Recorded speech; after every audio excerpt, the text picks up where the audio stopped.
I mean, is it a common? So it sounds like it's a common motif in history that major religions are sort of birthed and spread after major sort of crises like this, after some kind of Yeah. societal collapse. Yes. It's also, there's a handful of variables going on here. So the creation of coinage was what caused the axial age, where Mm, in the pre-axial age world, everything was based on a personal relationship or an IOU, yep. where let's say I'm a baker, you're a farmer, you give me a certain ratio of wheat, and in exchange, I give you a certain Yep. ratio of bread. Yeah.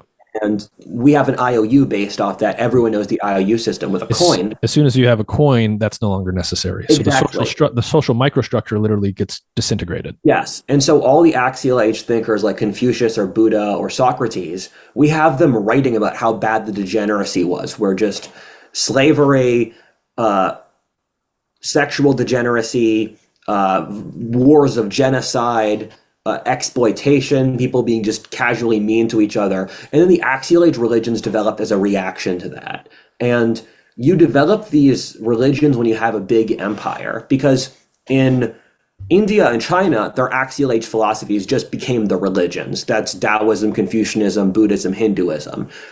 Asia stopped developing religiously after the axial age because the axial age religions just it served their purpose. For the Greeks and the Romans, there's something that we don't understand correctly is that the Greeks saw Plato, Aristotle, Pythagoras as religious thinkers, and they were prophets of the Orphic religion, which is a forgotten religion today. And we see them as rational thinkers because we're projecting our worldview onto them, and we take out the stuff that doesn't fit into our worldview, where Plato spent as much time talking about the immortal soul and the spirit world as he did about like modern Western rationalism.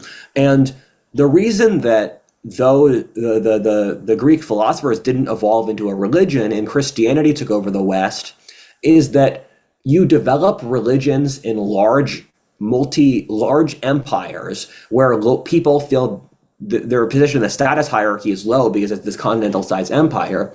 And the Greeks were still city states. But once Europe unified into a single empire, that's when Christianity showed up and filled the void. Because the religion shows up once you have this large social organism. And then what happens after that is that the religion takes over society after the empire falls apart. So you first have the Great Empire, then you have the Dark Ages, and then the religion permeates the population even more so. And religions are popular in periods of harshness. And as the Roman Empire fell apart, as an example, the rationalistic philosophy died. And it's funny to look at Platonism versus Neoplatonism, because as the Roman Empire fell, this same philosophy became more explicitly mystical and religious. And so religions benefit from periods of large empires, periods of decay, and also changes in social relations. And I think my hope is that the internet will operate in a similar way as coinage, because it's very comparable, where back in the day, you had to actually talk to a travel agent. If you wanted to date, you actually had to go to a bar to meet someone. You actually had to talk to your neighbors. And today, none of that's true. Everything's through a screen. And I think we really need to develop new religions or Mm, philosophies to get screen people to talk to each other, I see. because that's Yeah, I the guess only way. It's the I think the basic idea, if I'm hearing you here, is some kind of technological change happens which disrupts normal social structures, and Yes, certain kinds of social structures need to be in place to train your nervous system literally how to behave in ways that allow the yes, society to progress, for how to interact with your neighbors, how to engage in courtship and ultimately start families to propagate the culture and the species and so forth. And so when those social interactions get disrupted, you see degeneration because people literally don't know how to behave in those ways anymore. And the religions then that evolve and spread are those that basically create a new training protocol that teaches people how to behave with each other in exactly. ways that propagate a culture. And a fascinating theme you throw in here is I like to say that each religion answers the question it asks. The question is, what question does the religion ask? Where for Confucianism, it's how do you hold society together? Mm-hmm. And Confucius reached the correct answer, in my opinion, that family is the training wheels for society, and that someone's concept of what God or the government is stems from the role of fathers in that society. You can use the authority a father has to predict the society's authority system. So Confucius was right there. Buddha is how do I escape the world, and that's Buddhism. And Hinduism isn't easy to categorize. Taoism is how do I not feel separation from the world. Islam is how do I follow God correctly, where Islam is a loyalty-based religion where it's based on submission to God. And that's something the Middle East has been asking that question for as long as they've had a civilization. And Christianity is how do I face the entire world, where I think a big reason Christianity became the most successful religion is that Christianity's got a weird bug, not a weird bug. It has a weird feature inside of it where it has the ability to categorize information not inside its moral code, because it's based around the creation of introspection through you doing as much as you can, and you fail, but that God loves you. And that concept that you push yourself further beyond even what the moral code of the religion itself says allowed the creation of European introspection. And so each religion asks a different sociological question based off the context of said society. And then it creates a social code based around the issues that in question that society has. And so I can maybe anticipate your answer, but so, let's just say there's some large scale collapse across civilizations that happens over the coming century. And it precipitates, this kind of pattern where some kind of religious revival is going to happen.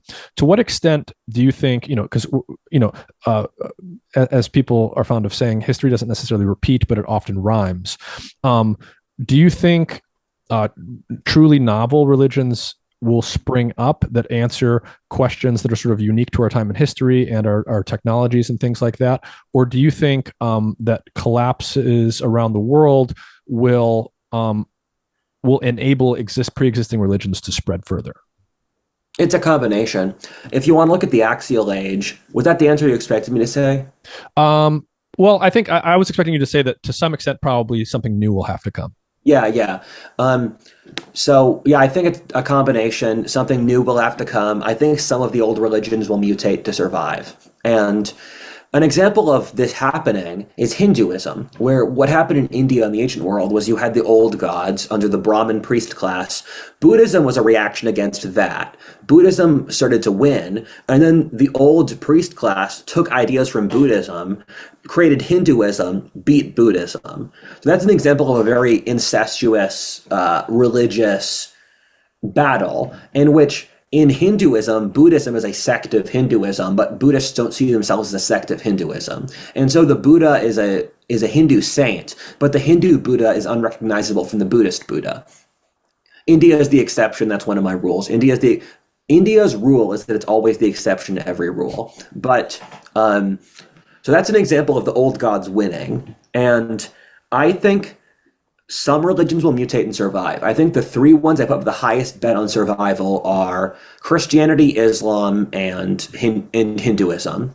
I think those have a high chance of mutating. I think for Christianity especially, it could mutate into something unrecognizable, where you incorporate a new, let's say, American Confucianism, and then that mutates with Christianity, and the Christianity 200 years from now is not the Christianity we have today.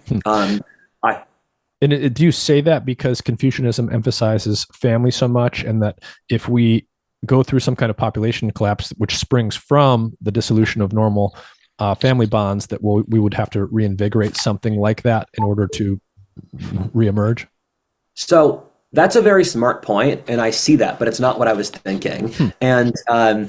And the reason I say Confucianism is I could definitely see America developing a rationalistic moral philosophy that's not tethered in religion.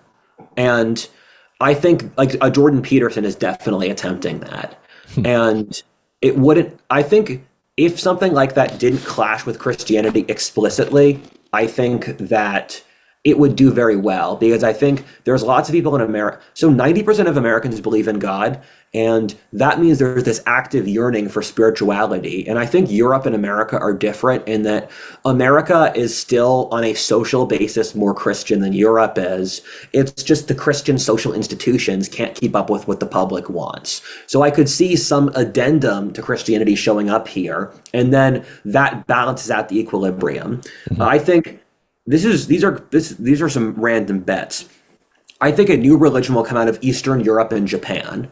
And Eastern Europe is going through such a profound demographic collapse that they have to have a hard restart. And they're stuck in the middle of the map where they have to figure things out quick to survive. And both Peter Turchin, the Masons, and Spengler all thought that a new civilization would come out of the Russian steppe, out of the rubble of our current world. And is that just because that's such like a rich interface between different cultures? Yes. So Spengler said it's due to Russian architecture. And he said, looking at the Russian architecture, they haven't moved into their civilizational phase. Turchin says it's because there's all these cultures mixing together, and it creates a perfect, ideal frame for a new culture. And the Masons, I don't know, the Masons have esoteric reasons I don't understand for saying it. So that would be a new civilization based out of Ukraine, Eastern Europe, Romania, that area. Japan, because I see China going through a massive sociological breakdown over the next few decades. The reason I say Japan, though, is that Chinese society, I think it's a tragedy to see what's happened to Chinese society over the last century, where I've been to like half a dozen cities in China, and you can tell it's a society China is the most modern society in the world, and that it's done the most to strip away pre-industrial norms. And something Americans might not realize is America is culturally a more pre-industrial society on average than most industrialized countries. Americans are more religious, they're more polite, they've held on to more pre-industrial codes like honor or a connection to the land or patriotism. And that varies massively on a geographic basis. In Texas, that's obvious. In California, none of those traits are really there. But China has completely denuded itself culturally, and it's really, the communists really raped their own culture. And I think China is it's going through too many issues to found a new religion. Nearby Japan, though, Japan's the most creative country in the world today, and they have freedom of speech. Why do you say that? What's the metric for that? Just look at their cultural output. I mean, it's a holistic thing subjectively, but if you watch Japanese movies versus American movies, the Japanese movies are much more complex and interesting. One of the weird side hobbies. They're not just making Spider-Man 15. They're coming up with a novel. Yeah, yeah. The anime movies they make are insane. And I've never been like an Asianophile. I've never been like super that into Asian culture just for itself. And one of the weird hobbies that people in What If All This probably don't know is that I love pop music. I'm obsessed with pop bands. I listen to all these different groups, and Western pop really died with Trump's election. We have not had any good new pop bands since 2016. And that's a correlation, not causation. Well, J-pop is way better. And I never wanted to listen to J-pop. It's just, it's a better genre. And so I think Japan has a degree of creativity, and it's removed from what I think will be the horrifying atrocities that occur in China with their civilizational breakdown. So my best guesses for new religions, I think something will develop in America that is a rationalist philosophy, a rationalist social philosophy. I think Eastern Europe will develop a philosophy, and my best guess is it's an extension of Nietzscheism. Then I think Japan will develop a new philosophy. I have no idea what that entails. I think India will develop a philosophy that's a combination of Hinduism and string theory, which is something my favorite writer, Amaury de Riacourt, talked about, that you can find parallels between Hinduism and string theory that are very strong. Yeah, I mean, I don't know much about Hinduism, but I know from like the history of physics, Niels Bohr and a lot of the old guard that were responsible for the quantum revolution and stuff, they were reading the Bhagavad Gita, and they were in tune with some of those parallels. And I would imagine that a very significant amount of the most advanced people in physics are Indian. And so there are people who are definitely in both of those disciplines. And um, Islam's a wild card. I could see Islam having a reformation. I don't really know besides that because Islam's burned through so many different ideas. I don't really know what's next because they Islam be, 1,000 years ago they went through a phase of science and mental liberalism, and then that Islam had its own civilizational collapse 1,000 years ago that no one's heard of. Then they then became very socially conservative. The West colonized them, which created a crisis of identity. They went through a phase in the 20th century of trying to copy the West. Then they went through the radical Islamist phase, and now they've burned through that. And so the Muslim world doesn't really know what it's doing. And so I don't know, but I would guess that there's a reformation inside Islam. And one of the fun facts I've learned is that TikTok killed Islam. Because if you look at declines in religiosity in the Middle East, and this is something Westerners don't think about, but America is a more religious country than Iran at this point. And over the last 10 years, religiosity in the Muslim world collapsed. And I have a Saudi friend who says that like feminism is big in Saudi Arabia now. And there's lots of people who are liberal. And there's even like pseudo wokeness in Saudi Arabia. And so that's a very recent, very rapid change to the Muslim world. And people have talked about Islam being immune to the social malaises of modernity, but I don't think that's true. And people over time have gone through why blank demographic won't experience their birth rate declining, and it's always been wrong. The Catholics, the Mormons, the Muslims, probably the Africans soon, everyone said that they were a demographic that would keep having children and hold together. But mouse utopia affects everyone. At this rate, in 15 years, there will be no countries in the world with stable birth rates. Yeah, I mean that makes sense. I think it is a very fundamental thing. Like we based on how we evolved as social primates, right? Like there is a Dunbar number here that is sort of baked into our brains. And if we are in societies where the population is much bigger than that, it's going to lead to this kind of social disintegration. Yes.